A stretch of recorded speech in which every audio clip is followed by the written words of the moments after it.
ॐ सहनाववतु सहनौ भुनक्तु सह वीर्यङ्करवावहै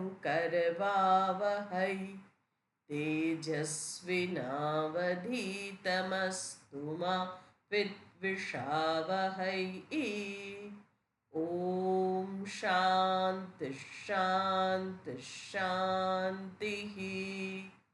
सर्ववेदान्तसिद्धान्त गोचरं तमगोचरं गोविन्दं परमानन्दं सद्गुरुं प्रणतोऽस्म्यहम्।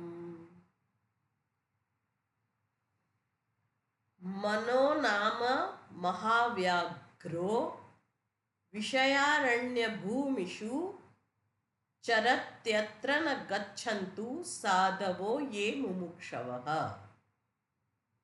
મનો નામ મહાવ્યાઘ્રો, આ મન કેવું છે એને સરખાવવામાં આવ્યું છે મહાવ્યાઘ્ર સાથે. ભયાનક વાઘ છે. અને એ ક્યાં છે તો કે છે વિષય અરણ્ય ભૂમિષુ. અરણ્ય ભૂમિ એટલે જંગલ અને વિષય એટલે વિષય રૂપી. વિષય રૂપી જે જંગલ છે એની અંદર આ મન નામનો મહાવાઘ, ભયંકર વાઘ રહે છે. એ ચરે છે, ચરતી અત્ર. એટલે શું કહે છે અહીંયા આગળ? અત્ર ન ગચ્છન્તુ સાધવઃ યે મુમુક્ષવઃ. યે એટલે જે સાધુ છે, જે મુમુક્ષુ છે, એ લોકોએ અહીંયા જવું નહીં. કારણ કે જ્યાં સુધી સંયમ છે ત્યાં સુધી આ વસ્તુ, આ પદાર્થો મને પદાર્થ જ લાગે છે. પણ જ્યારે એ વિષય બને છે ત્યારે એ પદાર્થો કેવા થાય છે? મને જ હણનારા બને છે. મારી શાંતિ, પ્રસન્નતા છિન્ન ભિન્ન કરી નાખે છે. અને આપણો પોતાનો પણ અનુભવ શું છે કે જે શાંતિ, જે પ્રસન્નતા નિરાંતે બેસવામાં છે એ એકવાર મનની અંદર કંઈક ચાવી ચડી નથી કે એ બધું જ બાજુ ઉપર મુકાઈ જાય છે. એટલે સાધકોને સાવચેત કરે છે અહીંયા આગળ કે જે આત્મ સંયમનું જે કવચ છે એની અંદર જો એ કવચ છેદાઈ ગયું અને એમાં મન એક્સપર્ટ છે એ કવચને છેદવામાં, એ ગમે તે છેદમાંથી અંદરથી ભાગી જઈ અને વિષયની પાછળ લાગી જાય છે. અને એકવાર આ મન જો ભાગી ગયું તો પછી એ તમને છિન્ન ભિન્ન કરી નાખે. એને મહાભયંકર વાઘ સાથે સરખાવવામાં આવ્યું છે. એટલે સાધકે શું કરવાનું છે? વાઘ તો છે, જંગલ છે, વિષયરૂપી જંગલ છે. એટલે જ્યાં જોઈએ ત્યાં આગળ અત્યારે તો મોટા મોટા બેનર્સ લગાવેલા હોય, હોર્ડિંગ્સ હોય. પહેલાં આટલું બધું સોશિયલ મીડિયા એક્ટિવ નહોતું. એટલે જીવન કમ્પેરેટિવલી વ્યક્તિ સાદાઈથી જીવી શકતી હતી. પણ હવે શું થયું છે? એડવર્ટાઇઝમેન્ટ જેટલું જોઈએ, જાણીએ એટલું આપણને એને લેવાનું મન થાય. અને એને લેવા માટે એમને એમ તો કોઈ આપવાનું નથી, એટલે દોડે રાખવાનું. પણ ક્યાં બસ કરવાનું એ હજુ આવડ્યું નથી.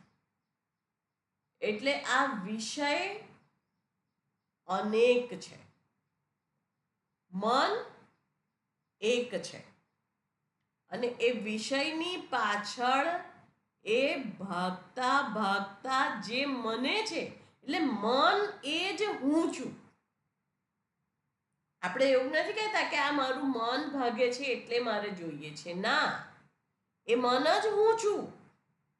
હું મનથી જુદો નથી, એટલે હું જ ભાગું છું અને હું જ થાકું છું. એટલે આ વિષય વાસનાઓના જંગલની અંદર હું જ આ વાઘનો શિકાર બની જાઉં છું.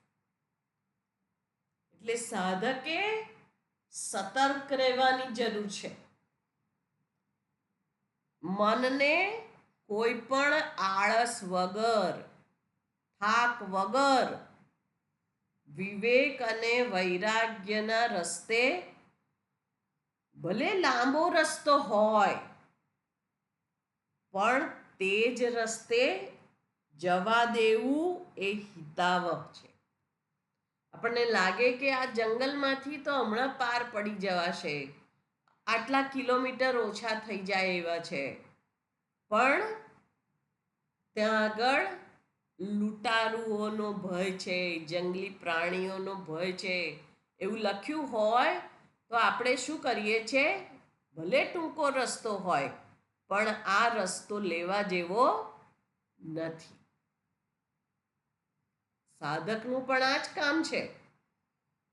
એને પણ આ ચેતવણીનું બોર્ડ મૂકી દીધું અને એ વિષયોના વિષય પાશમાં તું ના ફસાઈ જાય એટલે અહીંયા આગળ તને દર્શાવે છે. કારણ કે મન જે છે એનો સ્વભાવ જ વિષયો તરફ દોડવાનો છે. એટલે કોઈ વ્યક્તિને કહીએ એના સ્વભાવથી વિરુદ્ધ વર્તન કરવાનું તો એ કેટલું બધું કઠિન છે. જ્યાં સુધી એ સજાગ છે ત્યાં સુધી એ કરી શકે,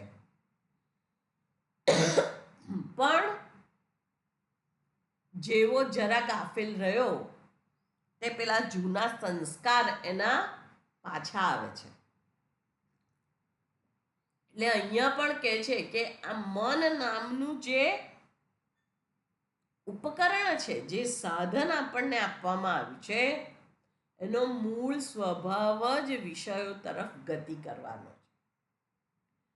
અને મન પાસે એવી અપેક્ષા રાખવી કે એનો મૂળ ધર્મ છોડી દે તો એ કેટલું બધું અઘરું છે. કારણ કે એને વિષયમાંથી સુખ મળે છે એવી દ્રઢ માન્યતા છે, એટલે એ ભાગે છે. એમને એમ નથી ભાગતું. પણ જ્યારે એને દર્શાવવામાં આવે, બંને પાસાનો વિચાર કરાવડાવવામાં આવે, ત્યારે ખબર પડવી જોઈએ કે આનું એક જ પાસું નથી. ચિંતા, ભય, પીડા પણ આના કારણે જ આવે છે. એટલે જ્યારે એને વાસ્તવિકતાનું દર્શન કરાવીએ ત્યારે એ વિષયોના રસ્તે જવાનું છોડી દે છે. એક વખત આ વાઘ લોહી ચાખી ગયો, આપણે કહીએ છીએ એવું, મનુષ્યનું લોહી ચાખી ગયો છે, પછી એ માણસ ખાવું જ થઈ જાય, નરભક્ષક બની જાય. તેવી જ રીતે આ મન પણ ત્યાં સુખનો સ્વાદ ચાખી ગયેલું છે કે આ સુખ ક્યાં છે? આ વિષયમાં જ મળે છે, બીજી કોઈ જગ્યાએ સુખ નથી. અને એટલે એ ત્યાં જ જાય છે. પણ એને વાસ્તવિકતા દર્શાવવાની જરૂર છે કે આ જ્યાં આગળ તું સુખ શોધે છે એ સુખ ખરેખર ત્યાં છે ખરું? એના બીજા પાસાનો પણ વિચાર કર. એ તારું કેટલો બધો સમય શક્તિનો વ્યય કરે છે અને માંડ એક બે ક્ષણના સુખ માટે તું તારા જિંદગીનો કેટલો અમૂલ્ય સમય વેડફે છે, દોડે છે, હાંફે છે, અને હાથમાં તો કશું નથી આવતું. એ જે હાશ જોઈએ છે એ તો મળી નથી. આ બધી રીતે મનને વિવેક કરવા માટે પ્રેરિત કરવાનું હોય છે. એટલે આ મનને ગાઢ જંગલમાંથી દૂર આપણે સાવધાનીપૂર્વક કાઢી શકીએ. અને એ મન જ આ વિષયોનું પણ સર્જન કરે છે. હવે આગળના શ્લોકની અંદર એ વાત કરે છે. ચંદ્રિકાબેન,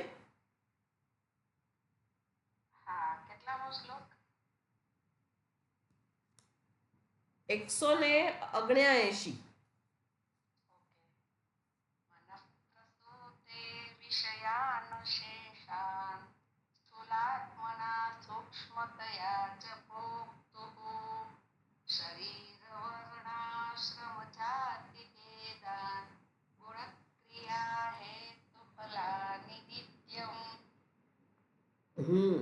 અહીંયા કે છે મનઃ પ્રસૂતે. મન ઉત્પન્ન કરે છે. શું ઉત્પન્ન કરે છે? વિષયાન અશેષાન. અશેષાન એટલે શેષ કંઈ પણ રહેતું નથી. બધા જ વિષયાન વિષયોને, બધા જ વિષયોને મન જ ઉત્પન્ન કરે છે. મન નથી તો આ જગત એટલે કે આ સંસાર નથી. મનથી પડે, મનથી ચડે, મનથી બન્યું છે માનવી. આ મન જ છે બધા જ પ્રપંચનું કારણ. અને અહીંયા એ જ વાત કરે છે. સ્થૂલાત્મના સૂક્ષ્મતયા ચ ભોક્તુઃ. ભોક્તુઃ ભોક્તાને માટે સ્થૂળ અને સૂક્ષ્મ.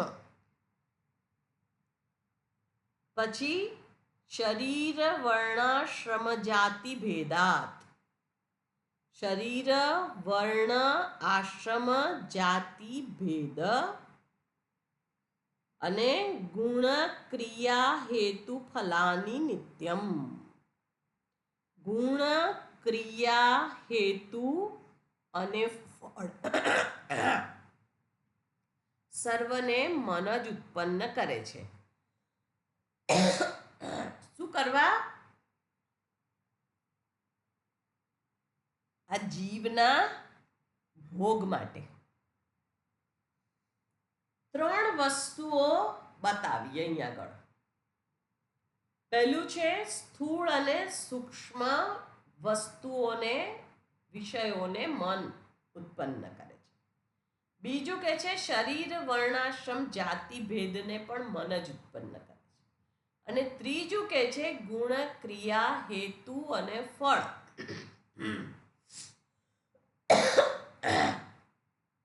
વગેરેને પણ મન જ ઉત્પન્ન કરે છે. એટલે આ મન દ્વારા જ આ દુનિયા એટલે કે સંસાર ઉત્પન્ન થાય છે. અને મન દ્વારા જ એનો નાશ પણ થાય છે, જે આગળ દર્શાવશે. પણ આપણે જોઈએ અહીં આગળ કે મન બધા જ જે પદાર્થ છે એને જ્ઞાનેન્દ્રિયો દ્વારા મનમાં જ લાવવામાં આવે છે. એટલે જ્ઞાનેન્દ્રિયો લાવતી નથી, પણ જે કંઈ પદાર્થ સામે ઉપસ્થિત થાય છે, પછી એ શબ્દ, સ્પર્શ, રૂપ, રસ, ગંધ કોઈ પણ હોય, એ જ્યારે જ્ઞાનેન્દ્રિયના સંપર્કમાં આવે છે ત્યારે એક વિષયાકાર વૃત્તિ ઉત્પન્ન થાય છે. અને એ વિષયાકાર વૃત્તિ જ્યારે ઉત્પન્ન થાય છે ત્યારે આ ઘડો છે તેવી વૃત્તિ મનમાં ઉત્પન્ન થાય છે. મન એ બધી વૃત્તિઓને એકઠી કરવાનું સ્થાન છે. અને એ મન એમાં રહેલા સૂક્ષ્મ સંસ્કાર એના આધારે એ પદાર્થને રાગથી જુએ છે કાં તો દ્વેષથી જુએ છે. મને ગમે છે એ રાગ છે, અને મને નથી ગમતું, નકામું છે, એ દ્વેષ છે. બહુ સૂક્ષ્મ છે આ. એ બાહ્ય રૂપે દેખાતા નથી, રાગ કે દ્વેષ. પણ નથી એવું આપણે નથી કહી શકતા. એટલે બધા જ વિષયોના સંદર્ભમાં મારા મનની અંદર એક પ્રકારના સંસ્કાર રહેલા છે, અને એ શું કરે છે તો પેલો જીવ એનો ભોગ કરે છે. સારું છે એટલે મારે જોઈએ છે. કેમ? મને સુખ જોઈએ છે. સુખમ મે ભૂયાત. બધાની આ જ ઈચ્છા છે. આ મૂળભૂત ઈચ્છાના કારણે જ બધા કામ કરે છે. એટલે આ જે સુખ મારે જોઈએ છે એ દરેકની મૂળભૂત ઈચ્છા છે. એટલે શું કરે છે મન? બહાર જે કંઈ સ્થૂળ વિષય વસ્તુઓ છે એને અનુરૂપ મનની અંદર વૃત્તિ ઉત્પન્ન થાય છે, અને એ વૃત્તિ મારા સૂક્ષ્મ સંસ્કાર જનિત છે, અને એના આધારે હું વર્તન કરું છું. પણ આપણે શું કરવાનું છે આ શ્લોકમાં નથી દર્શાવ્યું, પણ એક સ્ટેપ ઉપર જઈને આપણે જોઈએ તો ખબર પડે કે એ જે મન છે એને સદબુદ્ધિનો સંપર્ક કરાવી આપવાનો છે. એટલે નક્કી કોણ કરે? મન નહીં, પણ બુદ્ધિ. અને બુદ્ધિ એ સુસંગઠિત હોય તો શું યોગ્ય છે અને શું અયોગ્ય છે એના આધારે નિર્ણય થાય છે. એટલે આ જે કોઈ નિર્ણય થાય છે એ શેના આધારે થાય છે? પોતાના ગમા અણગમાના કારણે. અને એ ક્યાં રહેલા છે? એ મનમાં રહેલા છે. અને એ સ્થૂળ અને સૂક્ષ્મ બંને રૂપે રહેલા છે. હવે સ્થૂળ અને સૂક્ષ્મ એટલે શું છે? તો સ્થૂળ એટલે જે જાગ્રત જગત છે એમાં આ સ્થૂળ પ્રપંચની અંદર હું હોઉં છું. વસ્તુઓ, વ્યક્તિઓ બધી સ્થૂળ છે. અને સૂક્ષ્મ એટલે સ્વપ્ન જગત. સ્વપ્નની અંદર સ્વપ્નનો અનુભવ એ મન જ નિર્મિત કરે છે, પણ સ્વપ્ન જોનાર સ્વપ્ન વખતે એ વાત સમજી શકતો નથી. એને લાગે છે કે આ બધું રિયલ છે. જોકે આ જાગ્રત અવસ્થા પણ રિયલ નથી. આપણે બેની કમ્પેરિઝનમાં એ શબ્દ વપરાય, પણ જે સ્વપ્ન અવસ્થા છે એ માત્ર ભાવમાંથી જ વિષયો ઉત્પન્ન થાય છે. એટલે સૂક્ષ્મ વિષય જે વસ્તુઓનું નિર્માણ કરે છે એ સ્વપ્ન જગત છે, અને સ્થૂળ એ જાગ્રત જગત છે. એટલે સ્થૂળ વિષય વસ્તુ છે એ રૂપ, રંગ, શબ્દ, સ્પર્શ, ગંધ એનાથી બનેલું છે, અને સૂક્ષ્મ વિષય ભાવના અને વિચારોથી બનેલું છે. એટલે સ્થૂળ હોય કે સૂક્ષ્મ, બધી જ વસ્તુઓ જુદી જુદી છે, અનંત છે, એના ભેદ અનેક છે. એટલે એ સ્થૂળ અને સૂક્ષ્મ વિષયોને મન જ ઉત્પન્ન કરે છે, કારણ કે પદાર્થને વિષય બનાવવાનું કામ કોઈક જગ્યાએ મનમાં જ થાય છે. બહાર ઘડો છે, એને જોઈને ચક્ષુરેન્દ્રિયએ તો જ્ઞાન આપ્યું કે આ ઘડો છે, પણ આ સારો છે કે આ ખરાબ છે? હવે ઘડામાં કંઈ સારું કે ખરાબ નથી. ચક્ષુરેન્દ્રિય એવું કહેતી આ સારું કે ખરાબ છે, પણ કોઈક જગ્યાએ મનમાં આ વાત સંગ્રહાય તો છે જ, અને એના અનુરૂપ જ આપણે વર્તન કરીએ છીએ.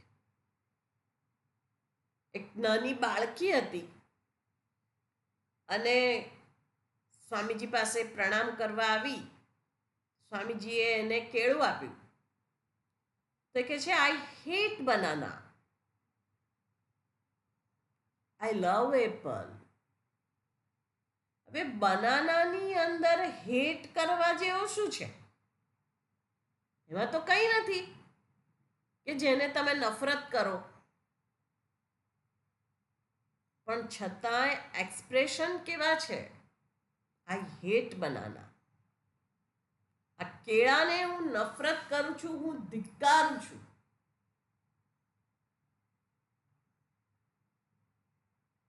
આપણા જ મનની અંદર કોઈક વખત આ બધું હોય છે.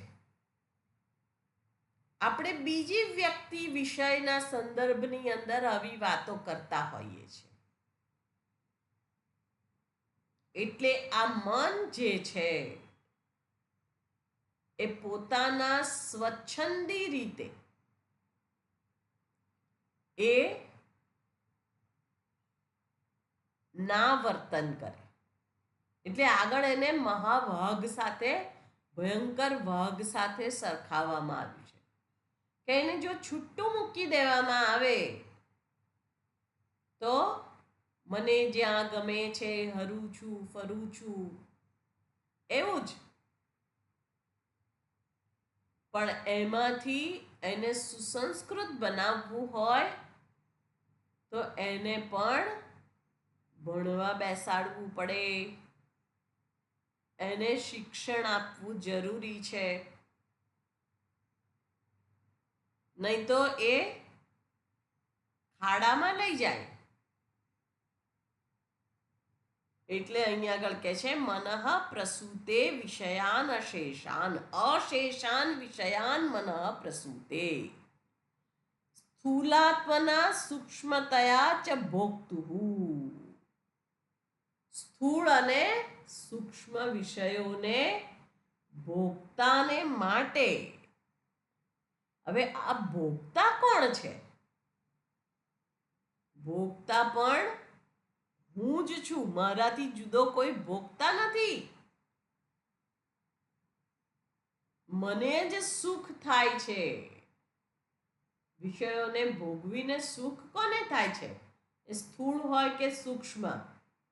મનોજગતમાં આપણે વિહાર કરીએ લહેરી લાલાની જેમ, તો એ સ્થૂળ કે સૂક્ષ્મ છે કોણ?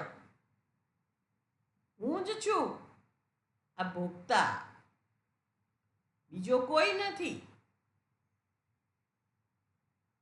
અને એ જે હું છે, જાણીતો હું, એ શું માને છે? આ શરીર હું છું. વર્ણ, તમે કયા વર્ણના? તમે બ્રાહ્મણ છો? તમે ક્ષત્રિય છો?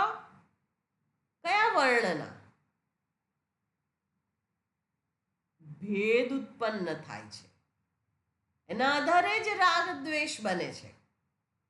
ઓ, આ તો આ જાતિના છે, આ વર્ણના છે, આપણે એમને અડાય નહીં. હવે તો એવું નથી રહ્યું. પણ આ વર્ણાશ્રમ, આશ્રમ, કયા આશ્રમમાં છો તમે? અમે અમુક આશ્રમમાં છીએ, વાનપ્રસ્થ આશ્રમમાં કે બ્રહ્મચર્ય આશ્રમમાં કે સંન્યાસ આશ્રમમાં. તો આ આશ્રમમાં અમે છીએ, અને ગૃહસ્થ આશ્રમમાં તમે છો, એટલે તમારી ફરજ બને છે. હા, શાસ્ત્ર કે છે, પણ જે અહંકાર છે એની વાત આપણે કરીએ છીએ કે આશ્રમના આધારે પોતાને ઓળખાવે છે.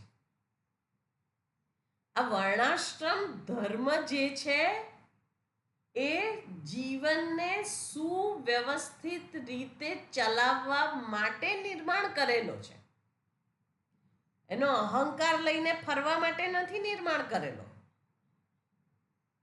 પણ આ અમારો હક છે. ગૃહસ્થીએ જ આ ધ્યાન રાખવું જોઈએ. હા, રાખવું જોઈએ, પણ એ અહમ ઊભો થઈ જાય એક, કે હું તો આ છું. એના માટે નથી આ આશ્રમ ધર્મ. આંતરિક વિકાસ માટે વ્યક્તિએ જે તે વર્ણમાં, જે તે આશ્રમમાં રહી અને એકબીજાના પ્રત્યેની સૂક્ષ્મદર્શિતા વધારી, અને આ જે એક સૃષ્ટિનું સુવ્યવસ્થિત સંચાલન થઈ રહ્યું છે, જે સૃષ્ટિ ઈશ્વરે નિર્માણ કરેલી છે, જે અતિ સુંદર છે, જેમાં કંઈ બાકી નથી રહી ગયું, કંઈ ખૂટતું નથી, એ સૃષ્ટિની સુંદરતાને જાળવી રાખવા માટે પોતાનો ફાળો આપવાનો છે. અને એના દ્વારા પોતે પણ સમૃદ્ધ થવાનું છે, અને એ થાય છે. એના માટે આ વર્ણાશ્રમ ધર્મ છે. પણ નક્કી શું કરે? અમે ઊંચા વર્ણના, આ નીચા વર્ણના, અમે ઉત્કૃષ્ટ આશ્રમમાં, આ નિકૃષ્ટ આશ્રમમાં. આમાં કોઈ ઉત્કૃષ્ટ કે નિકૃષ્ટ નથી. આ શરીરની અંદર અનેક અવયવ રહેલા છે, અને એમાં કયો અવયવ ઉત્કૃષ્ટ છે કે નિકૃષ્ટ છે? એક પણ નહીં. આ શરીરના સુવ્યવસ્થિત સંચાલન માટે બધા જ એક સમાન રૂપે પોતાની જવાબદારીથી કામ કરી રહ્યા છે. જો એ કામ કરતા બંધ થઈ જાય, એક નાની નસને એમ થાય કે નાના કોષને એમ થાય કે હું જ હવે મોટો બનું, અને એ બાકીના બધા કોષોને ખાવા લાગી જાય, તો એને કેન્સર કહેવામાં આવે છે. કેન્સરની ગાંઠને કાઢી નાખવી પડે. જો શરીરને તંદુરસ્ત રૂપે ચલાવવું હોય, તો એ કેન્સરને દૂર કરવું જ હોય, એને કરવું જરૂરી થઈ જાય છે. એટલે આ જે શરીર, વર્ણ, આશ્રમ, અમે ગોરા, અમે કાળા, શરીરના આધારે, અને પછી કાળા લોકોને એના કારણે લઘુતા ગ્રંથિ ઊભી થાય અને પછી એ ગોરા થવા માટે કંઈક નુસ્ખા અપનાવે. કોઈ કે આ લગાવો તો એ લગાવે, નથી ફેર પડતો બીજું લગાવો, બીજું લગાવે. એનું ધ્યેય શું થઈ જાય? પરમેશ્વરની પ્રાપ્તિ તો ક્યાંય દૂર ગઈ, પણ એનું ધ્યેય થઈ જાય છે હવે હું આ ચામડી કેવી રીતે ગોરી બનાવું, કારણ કે હું જે દેહ છું. અને આવું આ બધું જ આપણને જોવા મળે છે. આ ખાલી માન્યતા નથી કે શાસ્ત્ર કોઈ હવામાં વાતો નથી કરતું, પણ આ આપણે જોઈએ છીએ. એટલે શરીરના આધારે હું કેવો, વર્ણના આધારે હું કેવો, આશ્રમના આધારે હું કેવો, જાતિ, તમારી સ્ત્રી જાતિ છે, પુરુષ જાતિ છે. અમે સ્ત્રીઓ તો આમ, પુરુષો તો તેમ. પુરુષો કે અમે પુરુષો આવા, તમે સ્ત્રીઓ આમ. આ પણ એક બહુ મોટો પ્રશ્ન છે સમાજમાં. જાણે કે એના આધારે જીવન પૂરું કરી નાખવાનું હોય, અને લોકો પોતપોતાના હકની ઝુંબેશ લઈને ફરે કે સ્ત્રીઓને આ હક મળવા જોઈએ, પુરુષોને આ હક મળવા જોઈએ. બંને જ્યારે પોતપોતાના હક માટે ઝઘડે ત્યારે કોના હાથમાં શું આવે? પણ બંને એકબીજાના પૂરક છે. બંને જે સમાજમાં જીવી રહ્યા છે એ સમાજના સુવ્યવસ્થિત, તંદુરસ્ત સંચાલન માટે બંને વચ્ચેના હેલ્ધી રિલેશનની જરૂર છે. પણ આ બધું બખડ જંતર ક્યાં બને છે? મનમાં બને છે. શાસ્ત્ર કહે છે કે આ ઘોંઘાટ અને સંવાદ ના કહેવાય, આ ઘોંઘાટ છે. આ બધો ક્યાં થાય છે? મનમાં થાય છે. પછી કે છે ગુણ, ક્રિયા, હેતુ, ફળ, આ બધું પણ ઘોંઘાટનું જ બીજું કારણ છે. એમાં શું કહે છે કે આ આટલા ગુણવાળું છે એટલે ગ્રાહ્ય છે, આ નિર્દોષ છે એટલે ગ્રાહ્ય છે, અને આના તો કોઈ ગુણ નથી, આને તો ગ્રહણ કરવું જોઈએ જ નહીં. ક્રિયા, ક્રિયાના આધારે કોઈ ઊંચી ક્રિયા, નીચી ક્રિયા, યોગ્ય, અયોગ્ય.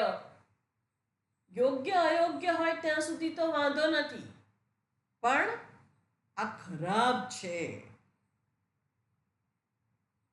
હેતુ, એની પાછળનું કારણ શું છે? ફળ, આ બધું ક્યાં ઉત્પન્ન થાય છે? મનમાં જ આ ગણતરીઓ ઉત્પન્ન થાય છે. એટલે મન જ્યાં સુધી કાર્યરત છે, સુષુપ્તિમાં આ મન નથી હોતું, તો આપણે જાણીએ છીએ કે સુષુપ્તિની અંદર આ કોઈ ઘોંઘાટ હોતો નથી. સુષુપ્તિની અંદર શાંતિ છે, પ્રસન્નતા છે. ત્યાં તમસનું આવરણ છે એટલે અજ્ઞાન છે, ત્યાં જ્ઞાન નથી. પણ જ્ઞાન હોય તો એ જ પ્રસન્નતા, એ જ શાંતિ જાગ્રતમાં પણ અનુભવાય છે. એટલા માટે આત્માના આનંદનો અનુભવ ત્યાં છે. એટલે આપણને કંઈ થાય તો આપણને થાય કે હવે હું સૂઈ જાઉં. કેમ સૂઈ જાઉં? શાંતિ જોઈએ છે મારે. ખબર છે આપણને કે કેવી રીતે મળે છે, અને આપણે એના માટે પ્રવૃત્ત થઈએ છીએ. એટલે આ મન જ જે કંઈ જગત છે એને સંસાર કોણ બનાવે છે? આ મન. આ બધા જ પ્રકારના વૃત્તિઓના જે ભેદ છે એ પછી જાગ્રત અવસ્થામાં હોય કે સ્વપ્નાવસ્થામાં હોય, એને આ જે ભોગતા જીવ છે એ જ ભોગવે છે. એટલે આ મનમાં જે કંઈ આપણે વસ્તુઓ જોઈએ છે એના આધારે સંસ્કાર પડે છે, અને આ સંસ્કાર પડે એની પહેલા બુદ્ધિ વચ્ચે લાવી અને એને વિવેક કરવાનું સામર્થ્ય જે ભગવાને આપણને આપેલું છે એનો ઉપયોગ કરવાનો છે. કે બુદ્ધિ એટલા માટે જ જીવનની અંદર પુરુષાર્થ, જે 4 પુરુષાર્થ કહેવામાં આવ્યા છે એની અંદર સર્વપ્રથમ ધર્મ લેવામાં આવ્યો છે. અને ધર્મ એ કોઈ જુદો વિશેષ પુરુષાર્થ નથી. જેવી રીતે અર્થ પુરુષાર્થ છે, કામ પુરુષાર્થ છે, તેવી રીતે ધર્મને પુરુષાર્થ કહીએ છીએ, પણ એ જુદો પુરુષાર્થ નથી. પણ કામ અને અર્થ એ ધર્મથી સંવિલિત હોય એ જોવાની જવાબદારી આપણી છે. કારણ કે બુદ્ધિ આપણને આપવામાં આવેલી છે. જે કંઈ કર્મ કરવું એ ધર્મથી યુક્ત હોય.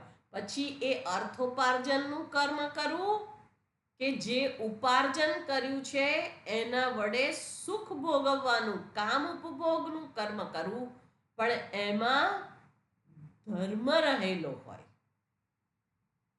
એ જોવાની જરૂર છે.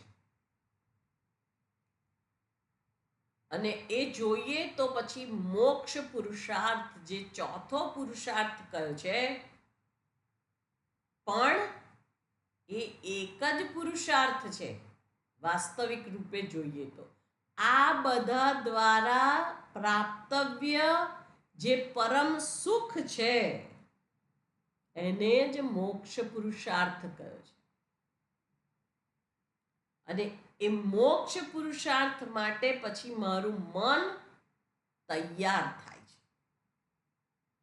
એટલે આ વાત કર્યા પછી હવે 180માં શ્લોકની અંદર આ જે મન એટલું બધું સૂક્ષ્મ, આ મનની વાત શંકરાચાર્યજીએ કરેલી છે આ બધા શ્લોકોની અંદર, કે આપણને જુદા જુદા પોઈન્ટ ઓફ વ્યૂથી નાનામાં નાની બાબત પણ છૂટી ના જાય એ રીતે સમજાવવામાં આવેલું છે. એટલે આગળ 180માં શ્લોકની અંદર વાત કરે છે. ચંદ્રિકાબેન? असङ्गचित्रोपमं विमोह्य देहेन्द्रिय प्राणगुणैर्निबध्य अहं ममेति प्रमयत्यजस्रं मनस्वकृत्येषु फलोपभुक्तिषु. શ્રમ છે, સ્ત્રમ નથી. ભ્રમત, હા, શ્રમ. અચ્છા, ભલે. અસંગ ચિદ્રૂપમ વિમોહ અમુમ વિમોહ્ય. અમુમ એટલે આને. આને એટલે કોને? આત્માને. આ આત્માને વિમોહ્ય મોહિત કરીને. કોણ મોહિત કરે છે? મન. મન આ આત્માને મોહિત કરે છે. આત્મા કેવો છે? અસંગ છે, ચિદ રૂપમ, ચિત સ્વરૂપ છે. એને મોહિત કરે છે. અને શું કરે છે? દેહેન્દ્રિય પ્રાણ ગુણૈ નિબધ્ય. દેહ ઇન્દ્રિય પ્રાણ ગુણૈ. પ્રાણ, દેહ ઇન્દ્રિય અને પ્રાણ રૂપી ગુણૈ એટલે દોરી. અહીંયા ગુણ એટલે દોરી. પ્રાણ રૂપી આ ત્રણ દોરીથી નિબધ્ય બાંધીને અહમ મમ ઇતિ. આ હું છું, આ મારું છે એવું આ પ્રમાણે ભ્રમયતિ અજસ્રમ. અજસ્રમ એટલે નિરંતર અને ભ્રમયતિ એટલે ભટકાવે છે, ભ્રમિત કરે છે. મનઃ સ્વકૃત્યેષુ ફલ ઉપભુક્તિષુ. મન પોતાના કર્મોમાં અને વિવિધ ફળ ઉપભોગમાં આ અસંગ ચિત્ત સ્વરૂપ આત્માને મોહિત કરીને નિરંતર ભટકાવે છે. હવે આપણને પ્રશ્ન થાય કે આ અસંગ છે આત્મા, તો એને સંગ કેવી રીતે થાય છે? વાસ્તવિક રૂપે આત્માને કોઈ સંગ થતો નથી. પણ અહીં આગળ જે સ્વરૂપથી અસંગ છે, એટલે સ્ફટિક આપણે લઈએ તો સ્ફટિક કયા રંગનું હોય? કોઈ રંગનું ના હોય. પણ એ સ્ફટિકની પાછળ આપણે એની નજદીકમાં બિલ્વપત્ર મૂકીએ તો એ લીલું દેખાય. હા, થઈ નથી જતું, એ દેખાય છે. એમાં લાલ ગુલાબનું ફૂલ એની પાછળ મૂકીએ તો આપણે બીજી બાજુથી જોઈએ તો એ લાલ દેખાય છે. પણ એ લઈ લઈએ તો સ્ફટિકના સ્વરૂપમાં કોઈ ફેર પડતો નથી. તેવી જ રીતે આ જીવાત્મા જે છે એ સ્વરૂપથી કોણ છે? પરમાત્મા છે. એટલે એ પરમાત્મા પોતાના સ્વરૂપથી અસંગ છે. એને કોઈનો સંગ થતો નથી. મનમાં અનેક વૃત્તિઓ ઉઠે, ક્રોધની, ઈર્ષાની, પ્રેમની, દ્વેષની, પણ હું એનો દ્રષ્ટા છું. હું ચિત્ત સ્વરૂપ છું, ચૈતન્ય સ્વરૂપ છું. એ વૃત્તિઓ મારી હાજરી માત્રથી પ્રગટ થાય છે. જ્યારે પોતે પોતાને આ રીતે જાણે છે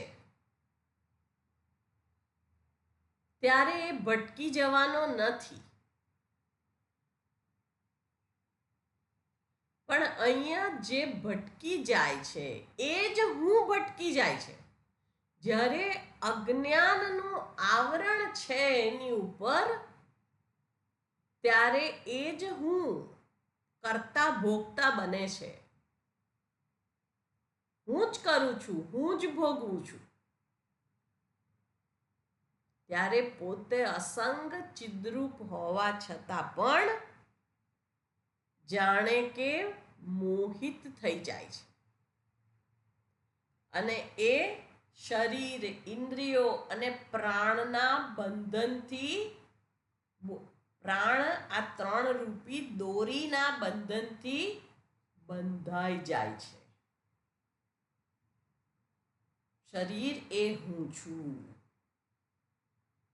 ઇન્દ્રિયો હું છું, પ્રાણ હું છું, અને એના આધારે જ એ પોતાને પણ ઓળખાવે છે. એટલે આ બંધનથી જ એ પોતે સ્થૂળ રૂપે કોઈએ બાંધ્યો નથી, પણ આ અજ્ઞાન એને બાંધે છે. અહમ મમ ઇતિ ભ્રમયતિ અજસ્રમ. આ હું છું, આ મારું છે, એ ભ્રમ છે. ભ્રમ શબ્દ અહીંયા બહુ અગત્યનો છે. એવી રીતે એ ભટકે છે, હું અને મારું. મનઃ સ્વકૃત્યેષુ ફલોપભુક્તિષુ. આ મન જ પોતાના કર્મોમાં અને વિવિધ ફળ ઉપભોગમાં એને ભટકાએ રાખે છે. અને ફરી જોઈએ કે મન એને ભટકાવે છે એટલે હું જ ભટકું છું. આ મન મારાથી જુદું નથી. કોઈ એવું નથી કહેતું કે આ શરીર જોને, શું કહે છે, હું, મને બહુ ભૂખ લાગી છે, નહીં તો હું કાણો છું, હું બહેરો છું. આ કાનમાં હવે બહેરાશ આવી એવું કે છે, પણ કોઈ બહેરો કે તો ઉકળી ઉઠે છે. એટલે આ શરીર, મન, ઇન્દ્રિય, પ્રાણ આ બધું હું જ છે. અને એ હુંને જ કોઈક જગ્યાએ જોવાની જરૂર છે. એનું પોતાનું મૂળ સ્વરૂપ, એટલે પોતે જે પરમ તત્વ બ્રહ્મ છે, જે અસંગ છે, જે ચિદ્રૂપ છે, જે ચૈતન્ય સ્વરૂપ છે, એમાંથી એ પરિચ્છિન્ન બને છે. જાણે કે બને છે, બનતું નથી. જાણે કે પરિચ્છિન્ન પોતે છે અને મર્ત્ય જીવ હું એનું નિર્માણ થાય છે. અને એ કોણ કરે છે? આ મન જ કરે છે. આ મન જ સૌથી પહેલા મોહિત થાય છે. અને મોહ એટલે શું છે? મા ઉહ, મોહ. શું ગ્રહણ કરવું, શું ત્યાગવું, એનું એને ભાન નથી, એને મોહ કહેવામાં આવે છે. અને આ મોહિત થયેલું મન એ અસતને ગ્રહણ કરે છે સદરૂપે, અને પોતાના સત સ્વરૂપને ભૂલી જાય છે. અને અસત્યનું જ્ઞાન એમાં નિષ્ઠ થઈ જાય છે. એટલે સત્યથી મોહિત થઈ જાય છે અને અસતને પોતે છે એવું માને છે. જે પ્રકૃતિના ગુણો છે એ જાણે કે આ જીવના ગુણ એ માની લે છે. સત્વ, રજસ અને તમસમાં એ બંધાય છે.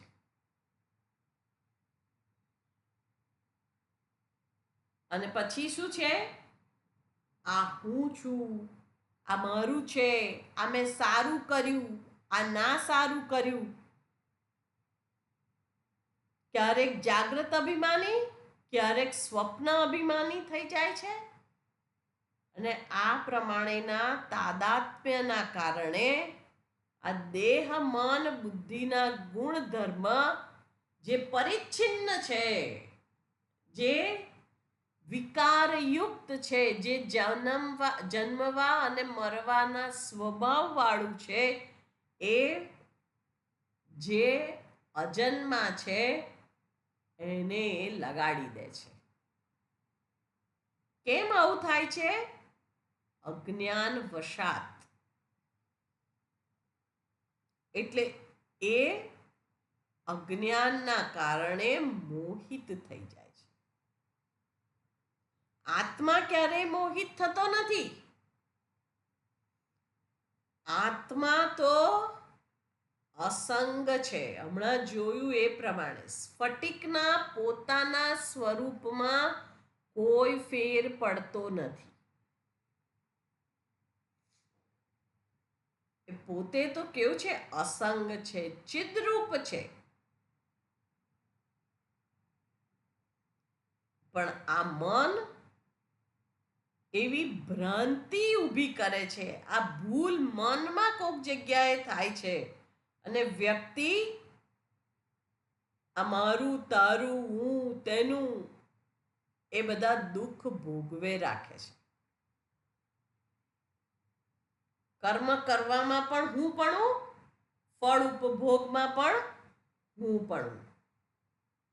આ મેં કર્યું તો પણ મને કોઈએ યશ ના આપ્યો, અને આના માટે મેં આટલું કર્યું તોય એણે મારું ધ્યાન ના રાખ્યું. જ્યારે મને મુશ્કેલી આવી ત્યારે બધા મોઢું ફેરવીને બેસી ગયા. કોઈકે કંઈક કર્યું, હું રહી ગયો, મને કોઈએ યાદ જ ના કર્યો. હું નકામો છું, હું યુઝલેસ છું, નગણ્ય છું, બિચારો છું. આ બધું મનની ભ્રાંતિની ઉપજ છે. આ બધું જ મનોમય કોષ દ્વારા ઉત્પન્ન થાય છે. અને એ બધું શેમાં ઉત્પન્ન થાય છે? આ જીવના ખાતામાં આ બધું જમા થાય છે. અને એ જીવ પછી મુક્તિની કામના કરે છે. કારણ કે આત્માને મુક્તિની જરૂર નથી. એ તો મુક્ત જ છે. એ તો અસંગ છે, નિર્લેપ છે. એને કોઈ જ વસ્તુ ચોંટતી નથી. પણ મને બધું જ લાગી જાય છે, હાડોહાડ લાગી જાય. એણે કહ્યું, અને એ તો જે માને તે માને, પણ હું પણ એ જ મારી જાત માટે માની લઉં છું. અને પછી એના માટે સિક્કો મારું, મારા ઉપર સિક્કા મારું. અને આ સિક્કા મારેલો હું કદીક સારો થઈને કૂદકા મારતો હોય અને કદીક નકામો થઈને રડવા બેસતો હોય. કદીક હતાશ થઈ જાય, કદીક આનંદથી ઉત્તેજિત થઈ જાય. આ બધી મારી જ વાત છે. અને એ સુખ દુઃખ એનાથી એક દિવસ એ થાકી જાય છે. કારણ કે એને આવા સુખ દુઃખ નથી જોઈતા. अब मैं नाच्यो बहुत गोपाल, काम क्रोध को पहरी चोलना, પછી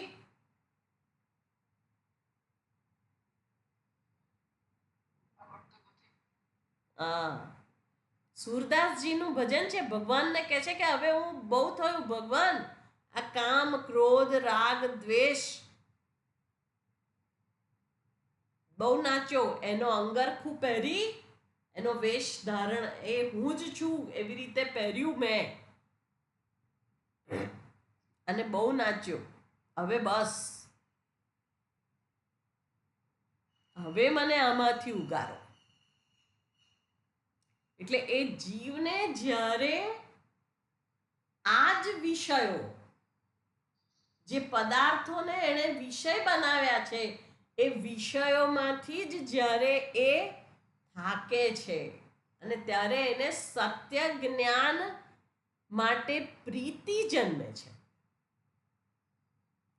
કે મારે જોઈએ છે તો પરમ સુખ, પણ આ રીતે તો મળતું નથી અને એની ઈચ્છા હું છોડી શકતો નથી, એટલે કોક જગ્યાએ તો એ હોવું જ જોઈએ. તો એ ક્યાં છે? અને એના માટે એની ઝંખના થાય છે. અને ભગવાન કહે છે કે જે તારી તીવ્ર ઝંખના છે એ હું પૂરી કરું જ છું. સૃષ્ટિની વ્યવસ્થા એવી કરેલી છે કે એ પૂરી થાય જ.